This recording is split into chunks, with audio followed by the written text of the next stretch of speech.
Bonjour, une petite vidéo aujourd'hui pour parler du métabolisme énergétique et de la régénération de l'ATP. Donc l'ATP est une molécule énergétique qui est capable de libérer 30,5 kJ par mol à chaque fois qu'elle est hydrolysée en molécules d'ADP. Donc un sportif par exemple a besoin de 7000, pour courir un 10 000 mètres, a besoin de 7000 calories, c'est-à-dire de 100 moles d'ATP. Or la mole d'ATP a un poids de 504 grammes, ce qui représenterait pour 100 moles 50 kilos. Donc il est un peu compliqué pour Mo Farah de transporter ces 50 kilos, donc on doit bien admettre que cette molécule d'ATP est régénérée au fur et à mesure qu'il l'utilise. Alors, pour régénérer l'ATP, la première voie, c'est la voie anaérobie alactique, qui se met en place dès le début d'un effort physique. On va utiliser nos réserves de phosphocréatine pour la transformer en créatine et récupérer une molécule d'ATP.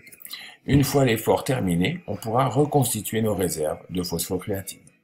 Cette voie se met en place le temps que, ou cette voie dure le temps que la glycolyse se mette en place. La glycolyse, donc, consiste à prendre du glucose et à la transformer en acide lactique pour récupérer 2 molécules d'ATP. C'est la voie préférée par Monsieur Usain Bolt, le roi de la piste. Alors, la voie des marathoniens, elle est un peu différente. C'est la voie aérobie. Elle met plus de temps à se mettre en place, mais c'est la plus rentable. En effet, on va récupérer les pyruvates de la glycolyse. Ils vont rentrer dans la mitochondrie. Grâce au cycle Krebs, ils vont être transformés en CO2. On va récupérer 10 RH2. Et ensuite, les 10 RH2 ici et les 2 RH2 de la glycolyse vont rentrer dans la chaîne respiratoire et vont être acceptés par la molécule d'oxygène pour donner de l'eau et vont permettre la synthèse de 32 ATP. Donc en fait, la voie aérobie va permettre 2 plus 32, la synthèse de 36 ATP par mol de glucose.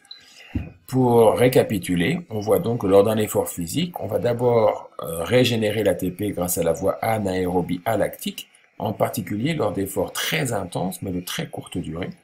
Puis viendra prendre le relais la voie anaérobie lactique qui permet des efforts de puissance assez conséquentes, mais pareil, sur des temps limités, 1 à 2 minutes.